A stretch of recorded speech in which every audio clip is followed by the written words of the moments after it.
Hi, I'm Bill Mills, and we're going back into the painter's bag today to see what kind of tips and techniques we can teach you.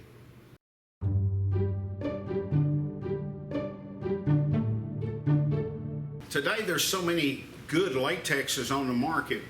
Most homeowners are not going to be using an oil-based paint, so to speak, as much as you do in a commercial type setting. So what the difference is, an oil-based paint, it's a tougher paint, it's more durable, but it's also, over time it yellows out, and it just takes a little more work to put that oil on there, a little more products. You gotta have your thinners and your sometimes your penetrols to thin that oil out a little bit to make it lay down good for you, where you don't have all those brush marks. But a latex paint now has come a long ways, and there's so many different products on the market that'll really do the job, and I think you'll be satisfied. So when we get ready to paint, we're going to cut in our wall to our trim, and that's basically just blocking in our wall and getting it ready to roll. Some people call it different things, but we call it cutting in. There's a way you have to hold your brush. There's a way, to get enough paint on that brush. I see a lot of people, they will clean that brush, and guess what? You've just cleaned all the paint off of it.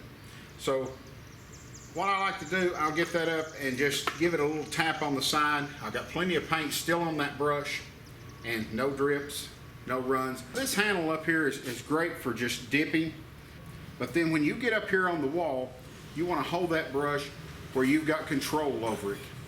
This is a good 3-inch nylon angle brush. I want to pull away from my corners. We'll smooth that out, pull that away from my corners, and pull it down my trim. Get a good smooth edge on that. We don't want to start right on our edge where we're going to cut in. We always want to start off just a little bit. Bring that brush, watch that edge, bring that brush to that edge. Start off, bring that brush to the edge. And plus, when you start off back here, that gives you something good to glide on also. I always feather that edge out so that you don't leave a lap there or a hump. And that way when I roll into that, it's going to transition right in. You'll never see where I cut it in. I recommend a good tape, and that's a painter's tape, the blue painter's tape. It's easy to remove. It's great on sensitive surfaces. What I want to do, I'm going to just tape a little spot in my wall here. Once again, just like with our trim, I don't want to load up on my tape really heavy, because especially if I'm cutting in around the lower part, it's always a good rule of thumb when you're cutting in at your baseboard, you don't want to go down against that baseboard with a heavy roller full. So I like to just take my brush, give it a good coating there, and you can see that's not very heavy, but I'll take and cut in my baseboard. Look what a good clean line it gives me. When we're loading our brush up, I just go down into my paint and I clean my excess off on my roller screen. And I like to have a lot of paint on that thing. See how loaded up that is? I don't have to put any force on this wall to paint it.